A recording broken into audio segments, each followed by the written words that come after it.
तो guys start करते हैं इस लेक्चर में अपना नॉन इन्वर्टिंग जो ऑप एम्प है उनका एप्लीकेशन। तो पहला जो एप्लीकेशन है इस लेक्चर में जो हम लोग पढ़ने वाले हैं वो है वोल्टेज फॉलोअर।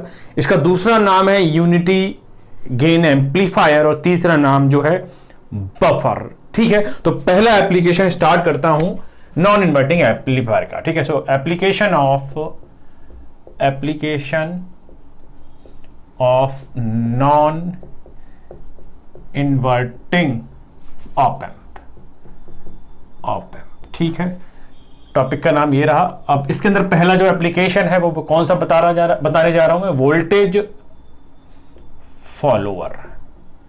इसी को हम बफर भी बोलते हैं एंड इसी को बोलते हैं यूनिटी गेन एम्पलीफायर। ठीक है, तो सबसे पहले मैं फर्स्ट पॉइंट में जो आपका वोल्टेज फॉलोअर, इसके फर्स्ट पॉइंट में आपको कॉन्सेप्ट समझाऊंगा, डेफिनेशन दूंगा, then properties, advantage, disadvantage and application, then numerical. इतनी सारी चीजें मैं आपको वोल्टेज फॉलोअर के बारे में बताने वाला हूं। तो फर्स्ट पॉइंट में मैं डिस्कस करता हूं concept plus definition and concept. क्यों इसे ऐसा कहते हैं? ठीक है, सो अगर आपने नॉन इन्वर्टिंग ऑप एम्प को ध्यान से पढ़ रखा हो तो नॉन इन्वर्टिंग ऑप एम्प क्या होता था आपका, ये रहा आपका non inverting op amp, minus इधर ये R1 और ये feedback resistance RF and inverting terminal को हम लोगों ने ग्राउंड कर दिया है और जो नॉन इन्वर्टिंग टर्मिनल है उस पर मैंने एक इनपुट वोल्टेज सोर्स लगा दिया है। ठीक है, यहाँ तक ना। अगर आपने इसका डेरिवेशन किया हुआ हो तो इसका जो गेन होता था, गेन ऑफ दिस एम्पलीफायर, इधर मैं लिखता हूं, gain of non-inverting amplifier is what V0 upon Vi equals to 1 plus RF upon R1। Clear है यहां तक? ठीक है, ये पढ़ चुके हैं हम लोग ऑलरेडी, हम लोग ड्राइव कर चुके हैं सारे एक्सप्रेशन। ठीक है, अब मैं क्या करता हूं, इस एक्सप्रेशन में मैं दो चीजें अज्यूम करता हूं या निकालता हूं या फोर्सफुली कुछ अजम्पशन लेता हूं। ठीक है, if RF is 0, that is short circuited। ठीक है, दूसरी चीज मैं क्या ले रहा हूं, if R1 is infinite, that is input resistance or impedance, whatever you just choose। अगर आप DC पढ़ रहे हैं तो रेजिस्टेंस बोलेंगे, AC पढ़ रहे होंगे तो impedance बोलेंगे। Input resistance is open circuit, ठीक है। अगर मैं RF को जीरो करता हूं तो RF को अगर मैं जीरो कर रहा हूं 1 0 by something 0 plus 1 that is 1, so V0 upon Vi that is equals to 1, first thing, and V0 is equals to Vi। ठीक है, क्लियर हो गया। दूसरी कंडीशन डालता हूं, RF इनफाइनाइट है, so something by infinite 0 and 0 plus added to 1 that is 1, so it is V0 upon Vi again 1 and V0 is equals to Vi। ये बात क्लियर है। सो अगर मैं यहां बात करता हूं, अगर मैं नॉन इन्वर्टिंग ऑप एम्प के गेन में इनपुट रेजिस्टेंस को इनफाइनाइट कर दूं और जो आउटपुट और जो फीडबैक रेजिस्टेंस है उसको शॉर्ट कर देता हूं, जीरो कर देता हूं, then we have the gain equals to 1 and the output follow the input voltage. Clear है यहां तक? ये बात बिल्कुल क्लियर हो गई होगी। अब ये जो चीजें मैंने यहां अप्लाई की हैं वो मैं इस डायग्राम में क्या करता हूं, लगाता हूं। तो ये मुझे शॉर्ट करना है, इसकी वैल्यू मुझे क्या करनी है, RF को जीरो करना है और इस R1 को मुझे क्या करना है, इनफाइनाइट करना है, दैट इज ओपन करना है। तो जो वोल्टेज फॉलोअर है उसका सर्किट डायग्राम आपके सामने बनके आ जाएगा। ठीक है, देखिए बनाता हूं मैं डायग्राम को। प्लस पर मैंने एक सोर्स लगा दिया इनपुट वोल्टेज Vi और R1 को मैंने इनफाइनाइट कर दिया, इनफाइनाइट को अगर कनेक्ट कर दिया तो उसे लगाने की जरूरत है ही नहीं, और RF को क्या कर दिया है मैंने, शॉर्ट कर दिया है। So this is your RF, now this is your V0। So this is the diagram of what the voltage follower or the unity gain amplifier और just buffer का ये equivalent, सॉरी जो सर्किट डायग्राम है वो यही होता है। कैसे आया ये बात आपको बिल्कुल समझ में आ गई होगी। ठीक है भाई, नाउ RF कितना है, 0 है। अगर आप दिखाना चाहें तो you just represent, then you can show with that R1 is infinite, R1 is infinite and V0 is equals to Vi. So this is the diagram of what the voltage follower.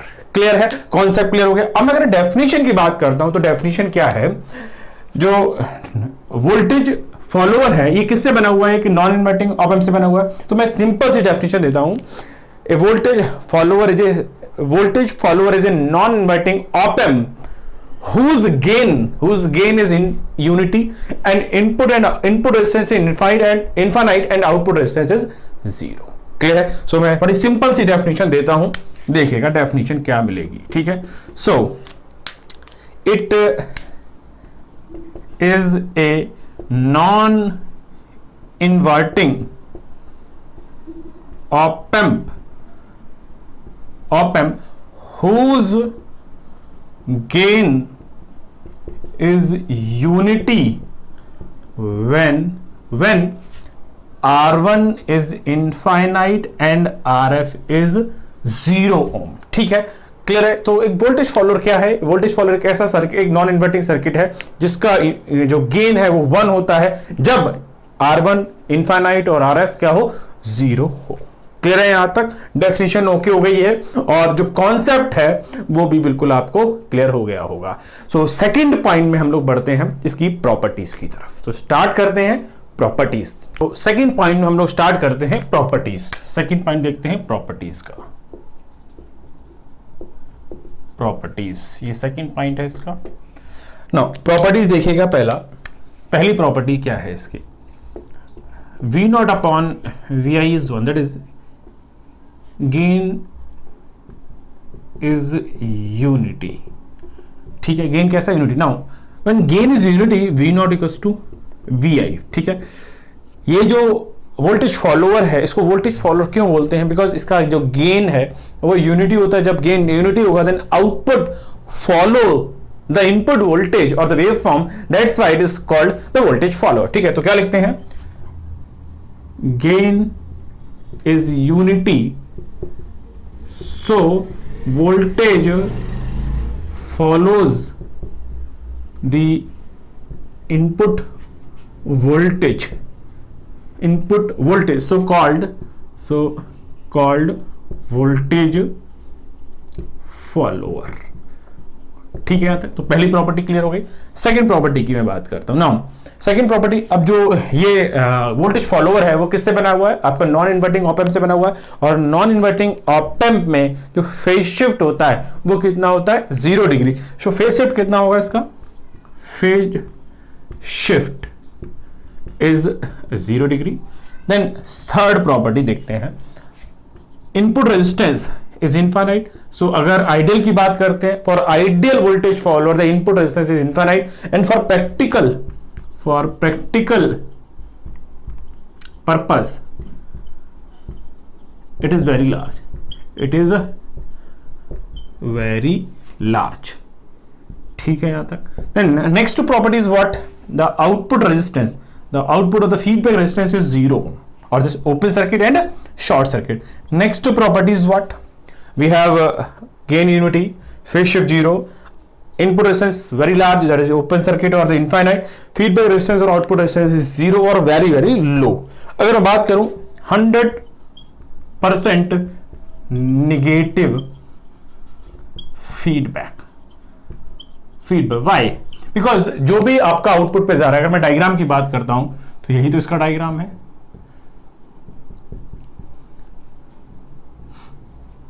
इसका diagram यही है, जो भी output पे आ रहा है that उसका 100% फिर इनपुट पे दे दिया जा रहा है, that's why it is called 100% negative feedback. Clear है? यार अगर नेक्स्ट पॉइंट की मैं बात करता हूं, हमने कितनी प्रॉपर्टी पढ़ ली, ए बी सी डी, इधर 5 प्रॉपर्टी पढ़ ली। मैं एक प्रॉपर्टी और बताना चाह रहा हूं आपको, एफ, दैट इज इक्विवेलेंट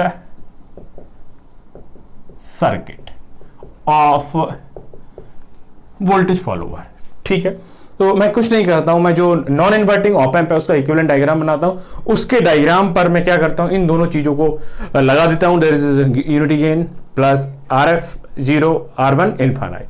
तो हम देखते हैं जो हमने बनाया था डायग्राम किसका, नॉन इन्वर्टिंग ऑप एम्प का, ये VI, ये R1 और ये रहा हमारा प्लस माइनस A VD और ये रहा हमारा V नॉट, ठीक है, plus this is your feedback resistance, it is your feedback resistance.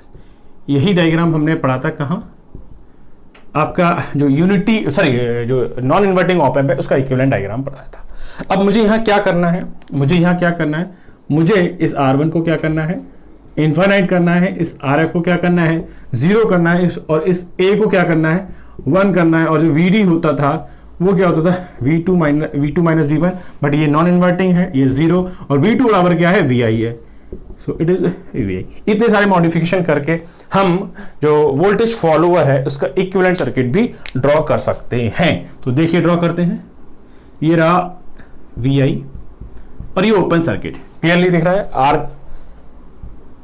R1 is infinite, ठीक है। Then the is one, gain is unity, this gain is unity, so 1 into VI, and this is your output voltage, clear है। now if you apply the KVL at the right hand side, KVL at the right hand side, it is VI minus V naught equals to 0, so V naught equals to VI, clear है यहाँ तक। So second point में हमने क्या देखा, जो properties थी, gain इसका यूनिटी है, फेज शिफ्ट 0 है, input resistance infinite, feedback resistance और आउटपुट रेजिस्टेंस 0, 100% नेगेटिव फीडबैक होती है, देन इसका इक्विवेलेंट सर्किट। अब एक दो एडवांटेज है, एप्लीकेशन है, वो और देख लेते हैं, इसके बाद जो न्यूमेरिकल्स आए हुए हैं कॉम्पिटिटिव एग्जाम में वो स्टार्ट करते हैं। सो स्टार्ट करते हैं advantage and properties.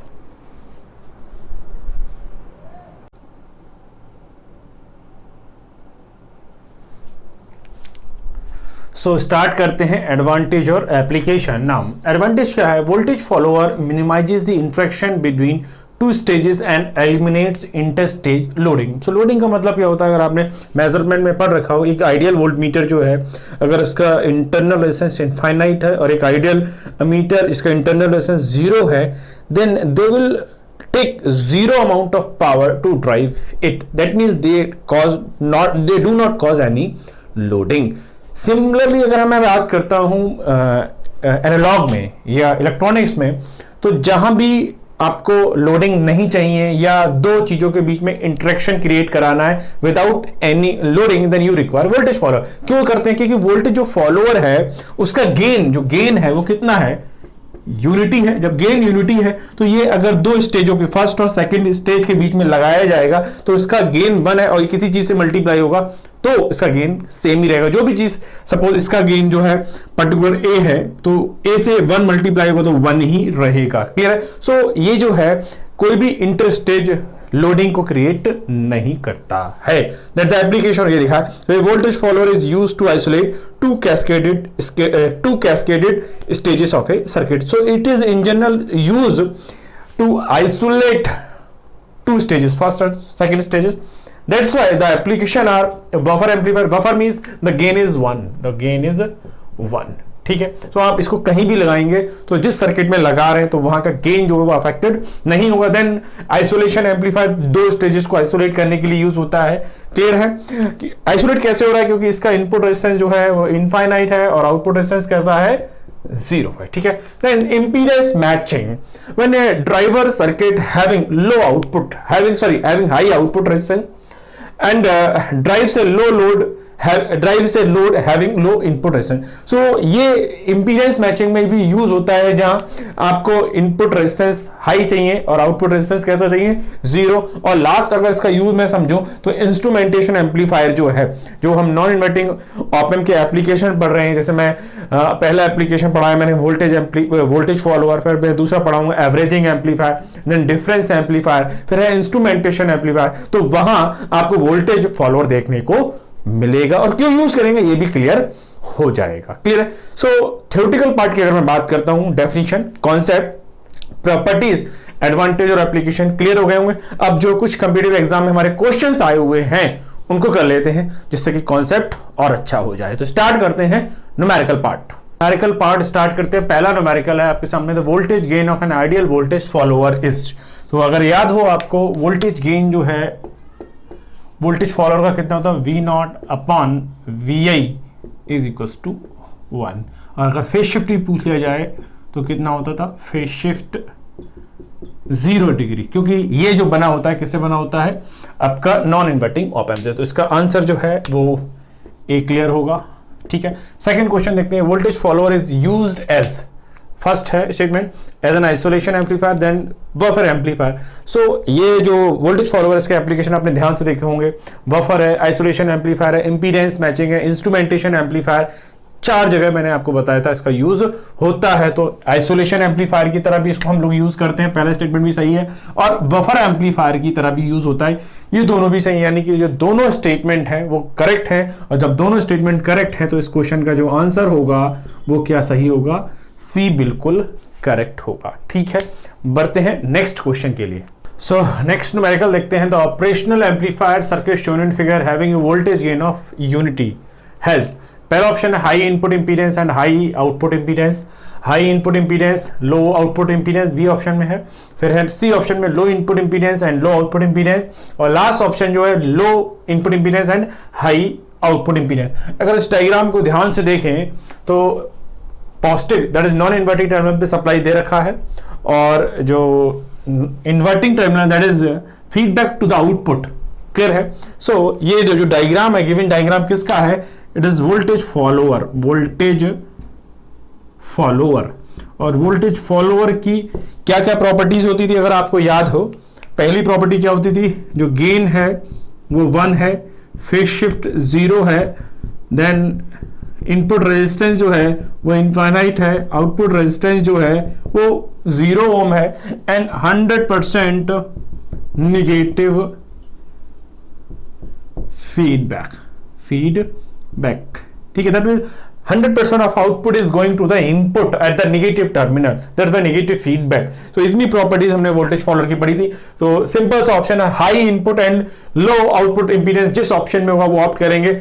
High input high output, high गलत हो गया, हाई लो आउटपुट इनपुट, बिल्कुल सही, यही ऑप्शन सही होगा। तो इस क्वेश्चन का जो आंसर होगा वो बिल्कुल सही होगा बी। ठीक है, बढ़ते हैं नेक्स्ट क्वेश्चन की तरफ। नेक्स्ट न्यूमेरिकल देखते हैं। Consider the following statements with reference to an ideal voltage follower circuit shown in figure. पहला स्टेटमेंट है unity gain and no phase shift, second है infinite gain and 180 degree phase shift, third statement है very high input impedance and very low output impedance, fourth है it is a buffer amplifier. Which of these statement is correct?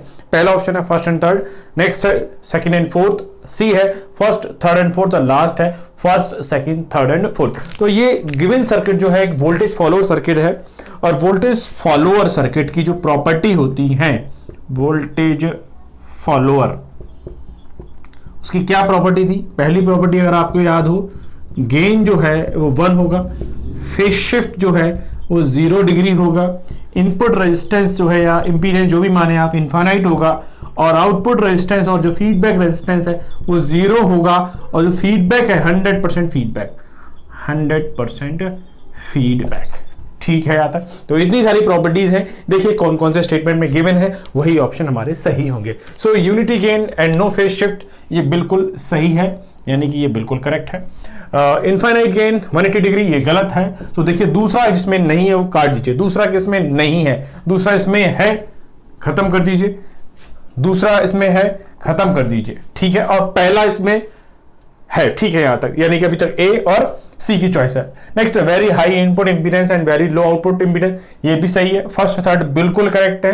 एक और option देख लेते हैं, fourth it is in buffer amplifier, ये भी बिल्कुल बात सही है, यानी कि पहला तीसरा और चौथा बिल्कुल सही है। तो जिस ऑप्शन में फर्स्ट थर्ड और फोर्थ होंगे वही ऑप्ट होगा। तो पहले में तो सिर्फ फर्स्ट और थर्ड दे रखे तो गलत हो गया, बट सी में फर्स्ट थर्ड और फोर्थ दे रखे, तो इस क्वेश्चन का जो करेक्ट आंसर होगा वो होगा सी। ठीक है, तो वोल्टेज फॉलोअर होपफुली आपको क्लियर आ गया होगा। ठीक है, बढ़ते हैं आगे।